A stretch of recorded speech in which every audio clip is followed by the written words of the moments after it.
Jasmine Gabri ആ ഒരു combination human thing ആണ്. നമ്മളൊരു സ്ഥലത്ത് ഇപ്പോൾ നിങ്ങളെ കൊണ്ടിട്ട് ഒരു സ്ഥലത്ത് ഒറ്റയ്ക്ക് നിങ്ങൾ എങ്ങനെ ബിഹേവ് ചെയ്യുന്നു നമുക്ക് പറയാം. ജാസ്മിൻ ജാഫറിന്റെ കല്യാണം ഉറപ്പിച്ച പയ്യനാണ് അഫ്സൽ. അത് ജാസ്മിൻ അവിടെ ബിഗ് ബോസ് ഹൗസിനകത്തും പറഞ്ഞിട്ടുണ്ട്, ജാസ്മിന്റെ ഉപ്പ ഇന്റർവ്യൂവിലും പറഞ്ഞിട്ടുണ്ട്. അഫ്സൽ എന്നെ എനിക്ക് തോന്നുന്നു ഇതിനിടയിൽ ഒരു സ്റ്റോറി എന്തോ ഇട്ടിട്ടുണ്ട് ആളാണ് അല്ലേ. ജാസ്മിനെ അഗെയിൻസ്റ്റ് ആയിട്ട് എല്ലാവർക്കും ഒരു നല്ല രീതിയിൽ ചിന്തിക്കുന്നവർക്ക് തന്നെ പറയാം ഇതായിരുന്നു ജാസ്മിനോടുള്ള ഇഷ്യൂ. അതായത് പുറത്തെ എൻഗേജ്മെന്റ് കഴിഞ്ഞിട്ട് ഒരാളായിട്ട് ഇതായി കഴിഞ്ഞതിന് ശേഷം പിന്നെ വേറൊരാളായിട്ട് ഉള്ളിൽ റിലേഷൻഷിപ്പ് ഉണ്ടാവുന്നത് ഒരു മെജോറിറ്റി ആയിട്ട് നല്ല രീതിയിൽ ചിന്തിക്കുന്ന ഒരു സമൂഹത്തിന് ആക്സെപ്റ്റ് ചെയ്യാൻ കഴിഞ്ഞില്ല. ഇതായിരുന്നു ജാസ്മിൻ അഗെയിൻസ്റ്റ് ആയിട്ടുള്ള പ്രോബ്ലം. അപ്പോൾ നമ്മൾ അങ്ങനെ ഒരു നല്ല ക്യാരക്ടർ അവനവൻ്റെ ഇഷ്ടം അല്ലെങ്കിൽ എൻഗേജ്മെൻറ്റ് കഴിഞ്ഞിട്ടുള്ള ഒരു പാർട്ട്ണറോട് ഫെയ്ത്ത് ഉള്ളൊരു വ്യക്തി, ഫെയ്ത്ത് കീപ്പ് ചെയ്യുന്നൊരു വ്യക്തി അല്ലേ, വിശ്വാസവഞ്ചന ചെയ്യാത്തൊരു വ്യക്തി, ഓക്കെ, പിന്നെ അങ്ങനത്തെ ഒരു വ്യക്തിനെ ഏത് സാഹചര്യത്തിൽ കൊണ്ടിട്ട് കഴിഞ്ഞാലും ഏത് ക്ലോസ്ഡ് സ്പേസിൽ കൊണ്ടിട്ട് കഴിഞ്ഞാലും അയാൾ ആ ഒരു നീതി ആ വ്യക്തിയോട് പുലർത്തും. കഴിഞ്ഞ ആഴ്ച പുള്ളിന്റെ മൈൻഡ് എന്താ വെച്ചാ സ്നേഹം ഒന്നിന്റെ വാഴന്ന് വിളിച്ചു പോയി. വാഴന്ന് പറഞ്ഞിട്ട് അതെന്താ സംഭവം? അവള് കാണുന്ന ആളാരാ? അപ്പൊ പിന്നെ ഞാൻ നിന്നെ ഇവിടെ കൊണ്ടു നിർത്തി. നിന്നെ എനിക്ക് വിശ്വസിക്കാൻ പറ്റാത്ത എന്തുകൊണ്ടാ? നിന്നെ എനിക്ക് വിശ്വസിക്കാൻ പറ്റാത്ത എന്താ? ഞാൻ കാണുന്ന ആളാരാ? അതാണ് എന്റെ പ്രശ്നം. അപ്പൊ ഞാൻ എന്ത് ചെയ്ത് എനിക്ക് അത് ദേഷ്യം വന്നു, എനിക്ക് അടിച്ചത്. പിന്നെ ഒരുപാട് ആൾക്കാർ പണപ്പെട്ടി ഭയങ്കരമായിട്ട് കമന്റുകൾ വരുന്നുണ്ട്. അതിനെപ്പറ്റി എന്താ ഭാഗ്യം നരേന്ദ്രമോദിക്കാന്ന് പറയുന്നത്. ഓക്കെ, ഞാനെന്നേ സോഷ്യൽ മീഡിയയിൽ കോണ്ടന്റ് നോക്കിയ സമയത്ത് വീഡിയോ ചെയ്യാൻ കോണ്ടന്റ് നോക്കിയ സമയത്ത് കംപ്ലീറ്റ് സീക്രട്ട് ഏജന്റിന്റെ ബിഗ് ബോസ് പണപ്പെട്ടി ആയിട്ടുള്ള പുറത്തിറങ്ങുന്നതാണ് ഫുള്ള് സോഷ്യൽ മീഡിയ. അപ്പം നല്ലൊരു കോണ്ടന്റ് ആണ് കേട്ടോ, ശരിയാണ്. കാരണം എല്ലാവരും ഡിസ്കസ് ചെയ്യുന്ന ഒരു ടോപ്പിക് എടുത്തിട്ട് ചെയ്യല്ലേ വേണ്ടത്. നമ്മൾ ഓൾറെഡി അതിനെക്കുറിച്ച് ഇന്നലെ കുറച്ച് വീഡിയോസ് ചെയ്തു. പക്ഷേ ആക്ച്വലി ഇവൻ പുറത്തിറങ്ങിയതിന് ശേഷം എന്താണ് പ്രതികരണം എന്നുള്ളത് സ്വാഭാവികമായിട്ടും നമ്മളെല്ലാവരും ക്യൂരിയസ് ആയിരുന്നു അല്ലേ. സോഷ്യൽ മീഡിയയിൽ ഒരുപാട് പേര് ഡിസ്കസ് ചെയ്തൊരു കേസാണ് ഈ പണപ്പെട്ടി എടുക്കുന്നത് നന്ദനയ്ക്ക് വേണ്ടിയിട്ടാണ്. ഞാനും വീഡിയോസ് ചെയ്തിരുന്നു. കാരണം വെച്ചാൽ അങ്ങനെ ഒരു ഇംപ്രഷനാണ് കിട്ടിയിട്ടുള്ളത്. നന്ദനയ്ക്ക് പണപ്പെട്ടി കൊടുക്കും, അത് ആക്ച്വലി പണപ്പെട്ടി നന്ദനയ്ക്ക് കൊടുക്കും എന്നുള്ളത് സായി എവിടെയും പറഞ്ഞിട്ടില്ല. പക്ഷേ അതായത് നന്ദനയോട് ഇറങ്ങി പോകുന്നതിന് മുന്നേ നന്ദനയോട് പറഞ്ഞ കാര്യം പിന്നെ പണപ്പെട്ടി എടുക്കലും എല്ലാം കൂടി കൂട്ടി വായിക്കുന്ന സമയത്ത് സ്വാഭാവികമായിട്ട് സോഷ്യൽ മീഡിയയിൽ വന്നിട്ട് ഡിസ്കഷൻ, ഒരു ചർച്ച, അഭ്യൂഹം അല്ല ഒരു ചർച്ച പോലെ എല്ലാവരും ചർച്ച ചെയ്തിട്ടില്ലാണ്. ഞാനും അതിന് നമ്മളെയും സ്റ്റാൻഡ് അത് തന്നെയായിരുന്നു കേട്ടോ. അപ്പോൾ ഫസ്റ്റ് ചോദിച്ച സമയത്ത് വളരെ സർക്കാസ്റ്റിക്കായിട്ട് നരേന്ദ്രമോദിക്ക് കൊടുക്കാത്തത് കൊടുക്കുമെന്ന് പറയാത്ത ഭാഗ്യം എന്ന് പറഞ്ഞു. ഓക്കെ, അതൊക്കെ അയാളുടെ ഇഷ്ടമാണ് കേട്ടോ. ഒക്കെ സായിയുടെ ഇഷ്ടമാണ്, സായി എന്ത് കൊടുക്കണ്ട എന്നുള്ളത്. പക്ഷേ സോഷ്യൽ മീഡിയയ്ക്ക് എന്നും കോണ്ടന്റാണ്. ഇതുപോലുള്ള കാര്യങ്ങളൊക്കെ പബ്ലിക് പ്ലാറ്റ്ഫോമിൽ നടക്കുന്ന സംഗതികളൊക്കെ വിവാദം ആക്കിയിരുന്ന അല്ലെങ്കിൽ ചർച്ചയാക്കിയിരുന്ന ഒരു വ്യക്തിയാണ് സീക്രട്ട് ഏജന്റ് അല്ലെങ്കിൽ സായി കൃഷ്ണൻ. രണ്ടും ഒരാൾ തന്നെയാണ്, അതിൽ യാതൊരുവിധ ഡിഫറൻസും ഇല്ല. ഞാൻ സത്യം പറഞ്ഞാൽ ഇതിൽ മനസ്സിലാക്കി, ഞാൻ നല്ല കേട്ടോ, ഒരുപാട് പേര് മനസ്സിലാക്കിയിരുന്നു വിപരീതമായിട്ടല്ല. സംഭവത്തിൽ നിന്ന് സായി പറയുന്നു കംപ്ലീറ്റ് ഞാൻ ഈ പഴയ സീക്രട്ട് ഏജന്റ് ആയിരിക്കില്ല, ഇനി അങ്ങനെയാണ് ഫുള്ള് കംപ്ലീറ്റ് പറഞ്ഞിരുന്നത്. പക്ഷേ ഇപ്പോൾ ലേറ്റസ്റ്റ് ഇന്ന് ഇന്റർവ്യൂവിൽ ഇറങ്ങി കൊടുത്തിട്ടുള്ള ഇന്റർവ്യൂവിൽ കുറച്ചും കൂടി ക്ലാരിറ്റിയിൽ പറയുന്നുണ്ട്. അതായത് പേഴ്സണൽ ലൈഫിലേക്ക് സീക്രട്ട് ഏജന്റ് കയറി ചെന്നിരുന്നു, ആ പേഴ്സണൽ ലൈഫിൽ നിന്ന് സീക്രട്ട് ഏജന്റിനെ എടുത്തു കളഞ്ഞു, അഹങ്കാരിയോ എന്തൊക്കെ ആയിരുന്നു എന്നൊക്കെ പറഞ്ഞു. ഓക്കെ, അതൊക്കെ എടുത്തു കളഞ്ഞു. പക്ഷേ സായി അന്ന് അതിനുള്ളിൽ പറഞ്ഞിട്ടുള്ളത് കംപ്ലീറ്റ് ആയിട്ട് ഞാൻ കംപ്ലീറ്റ് സായി ആയി മാറി, ഇനി ആ സീക്രട്ട് ഏജന്റ് ഇല്ല എന്നുള്ളൊരു ഇതിലാണ് അന്ന് പറഞ്ഞിട്ടുള്ളത്. അതിനെ തന്നെ സപ്പോർട്ട് ചെയ്തിട്ടാണ് ഈവൻ അവരുടെ ഫാമിലി മെമ്പേഴ്സിനെ, ആ വ്യക്തിനെ അത്രയും കൂടുതൽ അറിയുന്ന സായിയുടെ ഫാമിലിക്കും ഫ്രണ്ട്സിനാണെങ്കിലും ക്ലോസ് ആയിട്ടുള്ള ഫ്രണ്ട്സിനും മനസ്സിലായത്. അവരും അതിനനുസരിച്ച് തന്നെ വന്ന് പറഞ്ഞു. സായിയുടെ വൈഫ് വീഡിയോ ചെയ്ത സമയത്ത് പറഞ്ഞിരുന്നു ഇനി സീക്രട്ട് ഏജന്റ് എന്നുള്ളതിന് പകരം Kannan vlogs Sai Krishnan family vlog നാക്കും. അതായത് സീക്രട്ട് ഏജന്റ് ഇനി മുതൽ ഇല്ല സോഷ്യൽ മീഡിയ സ്പേസിലും, ആ ഒരു രീതിയിലില്ല എന്നുള്ള രീതിയിൽ തന്നെ അവരും പറഞ്ഞിരുന്നത്. അപ്പോൾ നമ്മൾ മാത്രമൊന്നുമല്ല, അവർക്ക് കൂടെ അതായത് സായിനെ ഏറ്റവും അടുത്തറിയുന്ന ആൾക്കാർ പോലും അത് തന്നെയാണ് പറഞ്ഞിരുന്നത്. ഓക്കെ, അതൊന്ന്. രണ്ടാമത്തെ കേസ്, സായി ബിഗ് ബോസിലേക്ക് കയറുന്നതിന് മുന്നേ ഞാൻ സായിനെ സത്യം പറഞ്ഞാൽ സപ്പോർട്ട് ചെയ്തത് നല്ല രീതിയിൽ. നമുക്ക് പ്രതീക്ഷ കാരണം കേട്ടോ, സപ്പോർട്ടിങ് അല്ല, നമുക്ക് നല്ലൊരു പ്രതീക്ഷ ഉണ്ടെന്നുള്ള രീതിയിൽ വീഡിയോസ് ഇട്ടിരുന്നു. ആ ഇട്ട സമയത്ത് ഒരു നല്ല ശതമാനം, ഒരു 70-80% നമ്മളെ സപ്പോർട്ട് ചെയ്തിട്ടായിരുന്നു. അതായത് സായിനെയും സപ്പോർട്ട് ചെയ്തിട്ടായിരുന്നു. വീഡിയോസ് ഉണ്ടായിരുന്നു, കമൻസ് ഉണ്ടായിരുന്നു അതിന്. കാരണം വെച്ചാൽ സായിയിൽ ഒരുപാട് പ്രതീക്ഷ ഉണ്ടായിരുന്നു. കാരണം സായിക്ക് ഒരുപാട് പേരെ സായിക്ക് ഭയങ്കര ഇഷ്ടമായിരുന്നു. സായിയിൽ ഒരുപാട് പ്രതീക്ഷ ഉണ്ടായിരുന്നു. പക്ഷെ ആ പ്രതീക്ഷകൾ കംപ്ലീറ്റ് കൊളാക്കി അതിൻ്റെ ഉള്ളത്തെ ഗെയിം കൊണ്ടാണ്. ഓക്കെ, പക്ഷേ അയാളുടെ റിയൽ ആള് അങ്ങനെയാണെന്ന് കാണിച്ചു എന്നാണ് പറയുന്നത്. What ever, I don't know. പല ആൾക്കാരും അത് ഫേക്കാന്ന് പറയുന്നുണ്ട്. അതൊക്കെ ഇനി മുന്നോട്ട് പോകുന്ന സമയത്ത് കാലം തെളിയിക്കും. കുറേ ആൾക്കാർ ഫേക്കാന്ന് പറയുന്നുണ്ട്, കുറേ ആൾക്കാർ പറയുന്നത് റിയൽ ഇതാണെന്നുള്ളത്. പക്ഷെ അന്ന് ഞാൻ പറഞ്ഞത് എന്നോട് സംസാരിച്ചിട്ടുള്ള, ഞാൻ ഫോണിലൂടെ സംസാരിക്കുന്നുള്ള ആ ഒരു പേഴ്സണൽ സായി കൃഷ്ണൻ എന്ന് പറഞ്ഞാൽ ബേസിക്കലി ഒരു പാവമായിട്ടുള്ളൊരു വ്യക്തിയാണ്. ഞാൻ മനസ്സിൻ്റെ ഉള്ളിൽ കംപ്ലീറ്റ് ഒന്നും നിൽക്കാത്ത, എല്ലാം വിളിച്ച് തുറന്ന് പറയുന്ന ഒരു വ്യക്തിയായിട്ടാണ് എനിക്ക് പേഴ്സണലി ഫീൽ ചെയ്തിട്ടുള്ളത്. അങ്ങനെ ഒരു ഭയങ്കര നിഗൂഢതയുള്ള ഒരാളെന്നായിട്ട് എനിക്ക് ഫീൽ ചെയ്തിട്ടില്ല. ഒരു എന്താ പറയുക, ഒരു പാവാണെന്ന് അങ്ങനെ ഒരു ഇതിൽ പറയുമല്ലോ. പാവം എന്ന് ഉദ്ദേശിച്ച് പച്ചപ്പാവം പഞ്ചപ്പാവം എന്നല്ല, ഈ പറയുന്ന ഭീകരതയൊന്നും ഇല്ലയെന്ന്. ഓക്കെ, അതൊന്ന്.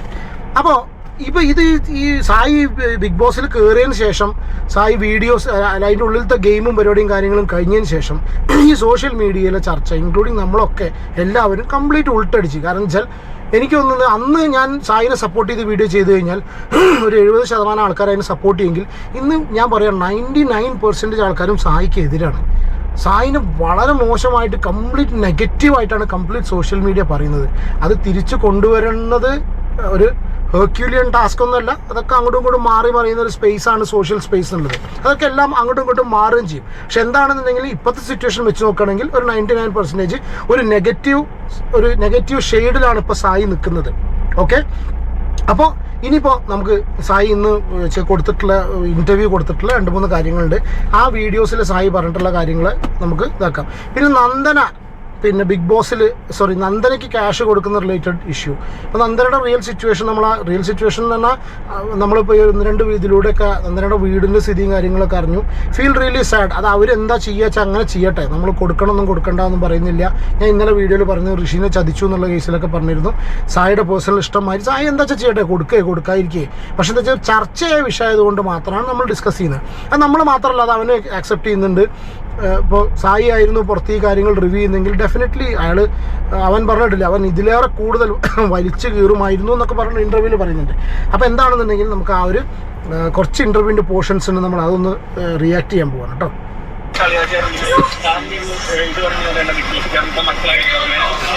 എനിക്ക് മനസ്സിലായില്ല ഇതുവരെ. 2 വട്ടം പോയിട്ട് ബിഗ് ബോസ് എന്താന്ന് മനസ്സിലാവാത്ത ആളോട് എന്ത് പറയാനാ? അയാൾ 2 വട്ടം പോയില്ലേ, 2 വട്ടം പിടിച്ച് പുറത്താക്കിയതല്ലേ. ഞാൻ അറ്റ്ലീസ്റ്റ് വെട്ടിട്ട് ഇറങ്ങിയതാണ്. അങ്ങനെയുള്ളവരോടൊന്നും കമന്റ്സ് ഒന്നും ഇല്ല. അതൊക്കെ പിന്നെന്താ അറിയോ, അങ്ങോട്ട് കുറച്ച് കൊടുത്തപ്പോൾ ഇങ്ങോട്ട് കുറച്ച് കിട്ടുന്നില്ല. ഭയങ്കര രസം രണ്ടാൾക്കും. ഞാനൊരു റീച്ചനായിരുന്നു, അങ്ങനെ റീച്ചനാണ്. കണ്ടു കഴിഞ്ഞാൽ ചിലപ്പോൾ ഇനി കെട്ടിയും പിടിക്കും, പറയാൻ പറ്റില്ല. അതായത് ഡോക്ടർ റോബിനെ കുറിച്ചാണ് സായി പറഞ്ഞിട്ടുള്ളത്. 2 വട്ടം ബിഗ് ബോസിൽ പോയിട്ട് മനസ്സിലായില്ലേ അങ്ങനെ പിടിച്ച് പുറത്താക്കി എന്ന് പറഞ്ഞു. ഇതിലെന്താണെന്നറിയോ, ഡോക്ടർ റോബിൻ, ഞാൻ പഴയ പോലെ റോബിനെ സപ്പോർട്ട് ചെയ്യാൻ വയ്യ, എതിർക്കാനും വയ്യ സീരിയസ്ലി. കാരണം വെച്ചാൽ അത്രയാണ് ഫാൻസിൻ്റെ കഥ. നന്നാക്കി പറഞ്ഞാൽ നിനക്ക് റീച്ച് കിട്ടാൻ വേണ്ടി റോബിനെ വേണമെന്ന് പറയും. മോശമാക്കി പറഞ്ഞാൽ ഇത് മോശമാക്കാനൊന്നുമില്ല. ഞാൻ ഒരിക്കലും റോബിൻ്റെ കാര്യങ്ങൾ കൊണ്ടല്ല മോശമാക്കി പറഞ്ഞിട്ടുള്ളത്. നമ്മൾ സംസാരിച്ചിട്ടുള്ളത് ഫാൻസിൻ്റെ കേസ് കേട്ടോ. ഇപ്പോൾ ഈ സായി പറഞ്ഞ ഈ ഒരു കാര്യത്തിലോട് റിയാക്ട് ചെയ്യുമ്പോൾ പറയാനുള്ളത് എന്താ അറിയോ, റോബിൻ ആദ്യത്തെ പ്രാവശ്യം 2 പ്രാവശ്യം പുറത്താക്കി എന്ന് പറഞ്ഞു. ഒരിക്കലും കമ്പയർ ചെയ്യാൻ പറ്റില്ല. ഒരു പണപ്പെട്ടി എടുത്തിട്ട് ഇറങ്ങി പോകുന്നൊരു വ്യക്തിയല്ല ഡോക്ടർ റോബിൻ. ഗെയിമിൻ്റെ ഇതിൽ പറയട്ടെ, പേഴ്സണൽ ലൈഫിൽ പറയല്ല.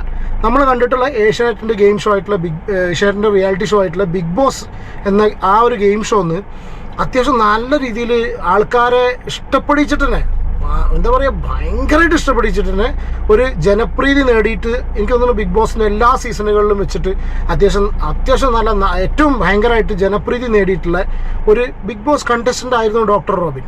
ഡോക്ടർ റോബിൻ ഒരിക്കലും ബിഗ് ബോസ് ഇതുപോലെ പണപ്പെട്ടി എടുത്ത് ഇറങ്ങിപ്പോര്. ഞാൻ പേഴ്സണൽ ലൈഫ് ഇതാക്കി പറയല്ലോ കേട്ടോ, എന്തോ ആയിക്കോട്ടെ. പക്ഷേ ബിഗ് ബോസിനെ സംബന്ധിച്ച് അങ്ങനെ ഇറങ്ങിയ വ്യക്തിയാണ് doctor Robin. Okay, first time. അതേ വ്യക്തിനെ സെക്കൻഡ് ടൈം വിളിച്ചതിന് ശേഷം അയാൾ അവിടെ ചെയ്ത ആക്ട് നമുക്ക് ന്യായീകരിക്കാൻ പറ്റിയില്ല. പക്ഷെ അതിൻ്റെ പല കാര്യങ്ങളും ഡോക്ടർ റോബിൻ പറഞ്ഞിട്ടുണ്ട്. നമ്മൾ അതിനനുസരിച്ചൊക്കെ അപ്പോൾ റിയാക്ട് ചെയ്തിട്ടുണ്ട്. ഓക്കെ, അപ്പോൾ ഈ പറഞ്ഞ ഒരു സംഭവം വെച്ചിട്ട് പുറത്താക്കിയതാണ്, ഞാൻ ഇറങ്ങിപ്പോകുന്നതാണ്. ഐ തിങ്ക് ഈ പുറത്താക്കൽ പോലും ബിഗ് ബോസിൻ്റെ ഒരു കളിയാണ്. അതൊക്കെ ആ സമയത്തൊക്കെ നമ്മൾ ഒരുപാട് അതിനെക്കുറിച്ച് റിയാക്ട് ചെയ്തിരുന്നു. അപ്പോൾ ഒരിക്കലും അത് രണ്ടും കമ്പയർ ചെയ്യാൻ കഴിയില്ല. കാരണം റോബിൻ്റെതായിട്ടുള്ളൊരു ഇമ്പാക്റ്റ് പണ്ടും ഉണ്ടാക്കിയിട്ടുണ്ട്, ഇപ്പോഴും ഉണ്ടാക്കിയിട്ടുണ്ട്. പോസിറ്റീവായിട്ട് ഇറങ്ങി വന്നൊരു വ്യക്തിയാണ്. റിയൽ ലൈഫ് അതിനുള്ളിൽ കാണിക്കാൻ പോയിട്ട് പോസിറ്റീവായിട്ട് ഇറങ്ങി വന്നു. പക്ഷെ ഇവിടെ സായിക്ക് നേരെ തിരിച്ചാണ് ഉണ്ടായത്. അൺഫോർച്ചുനേറ്റ്ലി പുള്ളി സ്വയം ഒരു സെൽഫ് ക്ലെൻസിങ് ആയിട്ട് ഇറങ്ങിയെങ്കിലും അൺഫോർച്ചുനേറ്റ്ലി അയാൾക്ക് നെഗറ്റീവ് കാര്യങ്ങളാണ് ഉണ്ടായിട്ടുള്ളത്.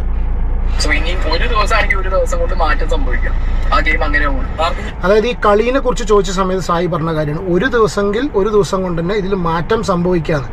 കാരണം എന്താ വെച്ചാൽ ഇത് നമ്മൾ കൂട്ടി വായിക്കേണ്ടത് ഇനി ജിൻഡോയുടെ കേസോ ഇനി പുറത്ത് സായിയുടെ ഇൻഫ്ലുവൻസ് എങ്ങനെ ഉണ്ടായിരിക്കും നമുക്കറിയില്ല. അങ്ങനത്തെ സംഗതികളൊക്കെ ഇതിലുണ്ട്. ഓക്കെ, അപ്പോൾ ഇനി സായിയോട് ചോദിക്കുന്നുണ്ട്, സായിൻ്റെ നെക്സ്റ്റ് മൂവ് എന്തായി തുടരും?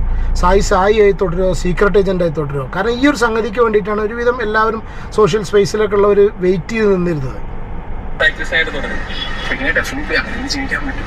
സോഷ്യൽ മീഡിയ സ്പേസിൽ ഞാനിപ്പോൾ സീക്രട്ട് ഏജന്റ് ആയിരുന്നു. ഇനി പേഴ്സണൽ ലൈഫിൽ സീക്രട്ട് ഏജന്റ് ഇല്ല. അപ്പോൾ പേഴ്സണൽ ലൈഫിൽ സീക്രട്ട് ഏജന്റ് ഇല്ല. അപ്പോൾ അതാ ഞാൻ ആ വീഡിയോൻ്റെ തുടക്കത്തിലും പറഞ്ഞു, സായിദ് കൊടുത്തിട്ടുള്ള ക്ലാരിഫിക്കേഷൻ ഇനിയും സീക്രട്ട് ഏജൻ്റായിട്ട് തുടരും. പക്ഷേ നമ്മൾ ബിഗ് ബോസിൽ പറഞ്ഞിട്ടുള്ള സംഗതികളൊക്കെ വെച്ച് നോക്കിയപ്പോൾ സായി ഈ രീതിയിൽ തുടരും എന്നല്ല പറഞ്ഞിട്ടുള്ളത്. ആ രീതിയിലല്ല തോന്നിയിട്ടുള്ളത്. ഇത് പലരും ഫേക്കാണ്. ബിഗ് ബോസിൽ സായി ഉണ്ടായിരുന്നത് പറഞ്ഞ കാര്യങ്ങൾ കംപ്ലീറ്റ് ഫേക്കാന്ന് പറയുന്നുണ്ട്. പക്ഷേ അയാളുടെ പേഴ്സണൽ ലൈഫിലാണ് അയാൾ ഇങ്ങനെ ചെയ്യുന്നതെന്ന് വെച്ചാൽ നമുക്കൊരിക്കലും അത് മനസ്സിലാക്കാൻ കഴിയില്ല അല്ലേ. പക്ഷേ ഫേക്കാന്നും പറയുന്നുണ്ട്, ചില ആൾക്കാർ ജെന്യൂനാന്നും പറയുന്നത്. നിങ്ങളുടെ അഭിപ്രായം കമൻറ്റ് ചെയ്യൂട്ടോ. ഞാൻ നിങ്ങളോട് ചോദിക്കുകയാണ്, നിങ്ങളുടെ അഭിപ്രായം എന്താ? സായി അതിൻ്റെ ഉള്ളിൽ ചെയ്തിട്ടുള്ള കാര്യം ഇപ്പോൾ ഇൻ്റർവ്യൂയുടെ പോർഷനൊക്കെ കണ്ടു നോക്കുന്ന സമയത്ത് എന്താണെന്നുള്ളതെന്ന് പറയാമെന്ന്. ഇനി അടുത്തത് അഖിൽ മാരാരുടെ കേസിനെ കുറിച്ച് ചോദിച്ചു. ഞാനത് അറിഞ്ഞിട്ടില്ല എന്ന് പറഞ്ഞ് ഒഴിവാക്കുന്നതിന് പകരം സായി ഒരു സ്റ്റേറ്റ്മെൻറ്റ് കുറച്ച് കാര്യങ്ങളോടെ പറഞ്ഞു. അയാൾ അങ്ങനെയാണോ ജയിച്ചത്? അത് അഖിൽ മാരാർ ഇപ്പോൾ അടുത്ത് ഉന്നയിച്ചിട്ടുള്ള കാര്യങ്ങൾ കേട്ടോ. അങ്ങനെയാണോ ചോദിച്ചത്? അപ്പൊ അഖിൽമാരോട് ചോദിക്കണം, താങ്കൾ അങ്ങനെയാണോ ചോദിച്ചത്?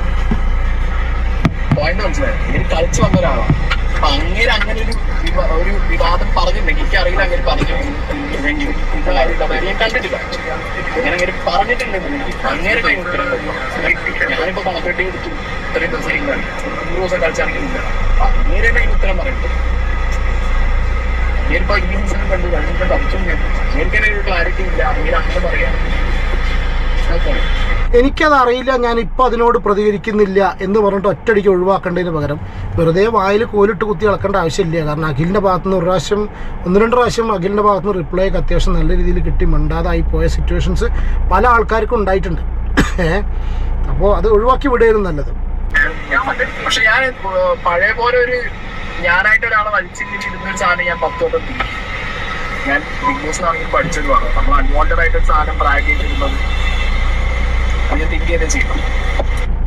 അതായത് പഴയ പോലെ അപ്പോൾ ആക്സെപ്റ്റ് ചെയ്തു ഒരുവിധം എല്ലാവരും വലിച്ചു കയറിയിരുന്നു. കാരണം എന്താ പറയുക, ഇത് സോഷ്യൽ മീഡിയയിൽ റിയാക്ഷൻ വീഡിയോസ് തുടരും, എല്ലാവരും തുടരും. ഇപ്പം ഞാനാണെന്നുണ്ടെങ്കിലും നമ്മളൊന്നും ഇത്രയൊന്നും വലിയ ചാനലോ പരിപാടിയോ കാര്യങ്ങളായിട്ടല്ല, പക്ഷെ നമ്മുടേതായ ഫോളോവേഴ്സിൻ്റെ അടിയിലും നമ്മുടേതായ വ്യൂവേഴ്സിൻ്റെ അടിയിലും ആ ഒരു സ്പേസിൽ നമുക്ക് പറയാനുള്ള അഭിപ്രായം പറയുക എന്നുള്ളതാണ് ഇതിൻ്റെ ഒരു ഇത്. പിന്നെ വലിച്ചു കയറേണ്ടതെന്നൊക്കെ ഓരോരുത്തരുടെ പേഴ്സണൽ. ചില ആൾക്കാർക്ക് തോന്നും ഞാൻ ഭയങ്കരമായിട്ട്, ഇപ്പം എനിക്ക് തോന്നും ഞാൻ ഭയങ്കരമായിട്ട് ഇവനെ വലിച്ചു കയറി തോന്നും. പക്ഷെ കാണുന്നവനത് കംപ്ലീറ്റ് കോമഡി ആയിരിക്കാം. ചിലപ്പോൾ നമ്മൾ കോമഡി ആയിട്ട് ചെയ്യുന്നത്, പക്ഷേ ചില ആൾക്കാർക്ക് അത് ഭയങ്കര മാസമായി തോന്നാം. അതൊക്കെ ഓരോരുത്തരുടെ ഓരോ ആൾക്കാരുടെ വ്യൂ, കാണുന്ന ആൾക്കാരുടെ പ്രിഫറൻസ് തന്നെ അവരുടെ ചോയ്സാണ്. ഓക്കെ, ഇനി ജാസ്മിനെ കുറിച്ച് കുറച്ച് കാര്യങ്ങൾ ചോദിക്കുന്നത്. അതായത് ജാസ്മിന് ഭയങ്കര ഹെയ്റ്റ് ആയിരുന്നല്ലോ. ഭയങ്കര ഹെയ്റ്റ് ആയിരുന്നു, അറിയാറുന്നല്ലോ സായിക്ക്. ഇപ്പോ ആ ജാസ്മിന് ഇപ്പൊ കുഴപ്പമില്ലാത്ത രീതിയിൽ ഉണ്ട്. ഇല്ല ഹെയ്റ്റില്ല, ഇപ്പൊ കുറച്ച് കുറഞ്ഞു. കാരണം ഗെയിമാണ് പുള്ളിക്കാരി കളിക്കുന്നത് മനസ്സിലായി. അപ്പൊ ഉള്ളിലുണ്ടായപ്പോൾ ഒരു എക്സ്പീരിയൻസ് എങ്ങനെയായിരുന്നു ജാസ്മിന്റെ ജാസ്മിൻ ഗബ്രി ആ ഒരു കോമ്പിനേഷൻ? ഹ്യൂമൻ തിങ്ങാണ്. നമ്മളൊരു സ്ഥലത്ത് ഇപ്പൊ നിങ്ങളെ കൊണ്ടിട്ട് ഒരു സ്ഥലത്ത് ഒറ്റയ്ക്ക് നിങ്ങൾ എങ്ങനെ ബിഹേവ് ചെയ്യുന്നു നമുക്ക് പറയാം. ഞാൻ പുറത്തുനിന്ന് വീഡിയോയിൽ പറഞ്ഞു, ഞാൻ കണ്ടൊരു ജാസ്മിൻ പല രീതിയിലും അങ്ങനെ തന്നെയാണ്. ഈ മാറ്റങ്ങൾ ഇതിനെക്കുറിച്ച് ഒരു കാര്യം കൂടി പറയാനുണ്ട്. കാരണം വെച്ചാൽ ഇതൊരു ചെറിയൊരു ക്ലിപ്പും കൂടി പ്ലേ ചെയ്തിട്ട് ബാക്കി കാര്യം നമുക്ക് അതിനെക്കുറിച്ച് സംസാരിക്കാം. ജാസ്മിൻ ജാഫറിന്റെ കല്യാണം ഉറപ്പിച്ച പയ്യനാണ് അഫ്സൽ. അത് ജാസ്മിൻ അവിടെ ബിഗ് ബോസ് ഹൗസിനകത്തും പറഞ്ഞിട്ടുണ്ട്, ജാസ്മിന്റെ ഉപ്പ ഇന്റർവ്യൂവിലും പറഞ്ഞിട്ടുണ്ട്. അഫ്സൽ എന്നെ എനിക്ക് തോന്നുന്നു ഇതിനിടയിൽ ഒരു സ്റ്റോറി എന്തോ ഇട്ടിട്ടുണ്ടായിരുന്നു. ഓക്കെ, ഈ ഒരു കേസിൽ ഒരു സെക്കൻഡ് കേട്ടോ. ഓക്കെ, ഈ ഒരു കേസിൽ ഒരു ചെറിയൊരു ക്ലാരിറ്റി അല്ലെങ്കിൽ ക്ലാരിഫിക്കേഷൻ അല്ലെങ്കിൽ നമ്മുടെ ഒരു ഒപ്പീനിയൻ പറയട്ടെ. സായി ഇപ്പോൾ പറഞ്ഞൊരു കേസ് ഉണ്ടല്ലോ, നമ്മുടെ ഒരു ഓൾറെഡി സായിക്ക് കാര്യങ്ങളൊക്കെ അറിയാം. അപ്പോൾ അഫ്സലിനെ കുറിച്ചുള്ള കാര്യങ്ങൾ പറഞ്ഞു, എൻഗേജ്മെൻറ്റ് നടത്തുന്ന വ്യക്തിയാണ്, ഓൾറെഡി റിലേഷൻഷിപ്പിലുള്ള ഒരാളാണ് അല്ലേ. ജാസ്മിന് അഗെയിൻസ്റ്റ് ആയിട്ട് എല്ലാവർക്കും ഒരു നല്ല രീതിയിൽ ചിന്തിക്കുന്നവർക്ക് തന്നെ പറയാം. ഇതായിരുന്നു ജാസ്മിനോടുള്ള ഇഷ്യൂ. അതായത് പുറത്ത് എൻഗേജ്മെൻറ്റ് കഴിഞ്ഞിട്ട് ഒരാളായിട്ട് ഇതായി കഴിഞ്ഞതിന് ശേഷം പിന്നെ വേറൊരാളായിട്ട് ഉള്ളിൽ റിലേഷൻഷിപ്പ് ഉണ്ടാകുന്നത് ഒരു മജോറിറ്റി ആയിട്ട് നല്ല രീതിയിൽ ചിന്തിക്കുന്ന ഒരു സമൂഹത്തിന് ആക്സെപ്റ്റ് ചെയ്യാൻ കഴിഞ്ഞില്ല. ഇതായിരുന്നു ജാസ്മിന് അഗെയിൻസ്റ്റ് ആയിട്ടുള്ള പ്രോബ്ലം. അപ്പോൾ നമ്മൾ അങ്ങനെ ഒരു ക്യാരക്ടർ, ഒരു നല്ല ക്യാരക്ടർ, അവനവൻ്റെ ഇഷ്ടം അല്ലെങ്കിൽ എൻഗേജ്മെൻറ്റ് കഴിഞ്ഞിട്ടുള്ള ഒരു പാർട്ട്ണറോട് ഫെയ്ത്ത് ഉള്ളൊരു വ്യക്തി, ഫെയ്ത്ത് കീപ്പ് ചെയ്യുന്നൊരു വ്യക്തി അല്ലേ, വിശ്വാസവഞ്ചന ചെയ്യാത്തൊരു വ്യക്തി, ഓക്കെ, പിന്നെ അങ്ങനത്തെ ഒരു വ്യക്തിനെ ഏത് സാഹചര്യത്തിൽ കൊണ്ടിട്ട് കഴിഞ്ഞാലും ഏത് ക്ലോസ്ഡ് സ്പേസിൽ കൊണ്ടിട്ട് കഴിഞ്ഞാലും അയാൾ ആ ഒരു നീതി ആ വ്യക്തിയോട് പുലർത്തും. അൺടിൽ ആൻഡ് അൺലെസ് അയാളുടെ ഭാഗത്ത് ടോക്സിക് അല്ലാത്ത അങ്ങനത്തെ സംഭവങ്ങൾ അഡ്ജസ്റ്റ് ചെയ്ത് പോകാൻ പറ്റാത്ത ഇഷ്യൂസിൽ പ്രശ്നത്തിൽ കഴിയുന്ന അങ്ങനത്തെ ഒരാൾ അല്ലെങ്കിൽ അയാൾ ഡെഫിനറ്റ്ലി ആ ഒരു പാർട്ട്ണറോട് നീതി പുലർത്തിയിരിക്കും ഡെഫിനറ്റ്ലി. അപ്പോൾ സായി പറഞ്ഞിട്ടുള്ള ഈ ഒരു സംഗതി ഉണ്ടല്ലോ, അതുകൊണ്ട് നമുക്ക് വിയോജിപ്പുണ്ട്. കാരണം ഒരു ക്ലോസ്ഡ് സ്പേസിലാണ് ചെന്നിരുന്നു കഴിഞ്ഞാൽ, അങ്ങനെയാണെങ്കിൽ ഇപ്പോൾ ചെന്ന സായി ഞാൻ അവർ പറയുന്നില്ല, അടുത്തൊരു വ്യക്തി ചെല്ലുകയാണെന്നുണ്ടെങ്കിൽ അവരുടെ ഒരാളെ ഹസ്ബൻഡിനെ അല്ലെങ്കിൽ വൈഫിനെ മറക്കണ്ടേ? അല്ലാത്ത വേറെ ലേഡീസ് ഉണ്ടായിരുന്നില്ല അതിൻ്റെ ഉള്ളിൽ, അത് ചെയ്യണ്ടേ? അത് ഒരിക്കലും ഇത് ആ ഒരു ന്യായീകരണത്തോട് നമുക്ക് ഒരിക്കലും യോജിക്കുന്നില്ല. ഏത് ക്ലോസ്ഡ് സ്പേസ് അല്ല ഓപ്പൺ സ്പേസ് എന്ത് സ്പേസിൽ കൊണ്ടിട്ട് കഴിഞ്ഞാലും ഡെഫിനറ്റ്ലി ഒരു കാര്യം ഷുവറാണ്, നമ്മളൊരാളോട് നമ്മുടെ പാർട്ട്ണറോട് ലൈഫ് പാർട്ട്ണറിനോട് ഒരു ഫെയ്ത്ത് കീപ്പ് ചെയ്യുന്നൊരു വ്യക്തിയാണെങ്കിൽ എന്ത് വന്നാലും അത് തുടരും, അതിൽ യാതൊരുവിധ സംശയമില്ല. അത് ഇനി എന്ത് ബിഗ് ബോസ് വന്നു കഴിഞ്ഞാലും ഓക്കെ. പിന്നെ ഇതിൽ കുറച്ച് കമൻസ് ഉണ്ട്, വളരെ മോശമായിട്ടുള്ള കമൻസാണ്. ആരും സപ്പോർട്ട് ചെയ്തൊരു കമൻസ് ചെയ്യുന്നില്ല. ഞാൻ കമൻറ്റ് വായിക്കണം വെച്ചാൽ അത്യാവശ്യം വീഡിയോ ലെങ്ത് ചെയ്തുകൊണ്ട് കമൻറ്റുകളിലേക്ക് പോകുന്നില്ല. ഇത്രേ പറയുന്നുള്ളൂ, പോയത് ബിഗ് ബോസിലേക്കാണ്, അല്ലാണ്ട് ഹിമാലയത്തിലേക്കല്ല, തപസ് ചെയ്യാൻ വേണ്ടി പോയതല്ല, ഇങ്ങനെ മാറി വരാൻ. ബിക്കോസ് ബിഗ് ബോസ് ഒരു ഗെയിം ഷോ ആണെന്നുള്ളത് ബിഗ് ബോസ് ഇത്ര അധികം റിവ്യൂ ചെയ്ത് അറിയുന്ന ഒരു വ്യക്തി എന്നുള്ള കണ്ടീഷനിൽ സായി ഒരിക്കലും അങ്ങനെ ഒരു സംഗതി ചെയ്യുന്നതായിരുന്നു അയാളുടെ ഇഷ്ടം. ഓക്കെ, ഞാൻ സോഷ്യൽ മീഡിയയിലെ ചെറിയ കമൻസ് പറഞ്ഞു എന്നേ ഉള്ളൂ. അപ്പോൾ നിങ്ങളുടെ അഭിപ്രായം കമൻറ്റ് ചെയ്യുക. അപ്പോൾ അടുത്തൊരു വീഡിയോയിൽ കാണാം. Take care.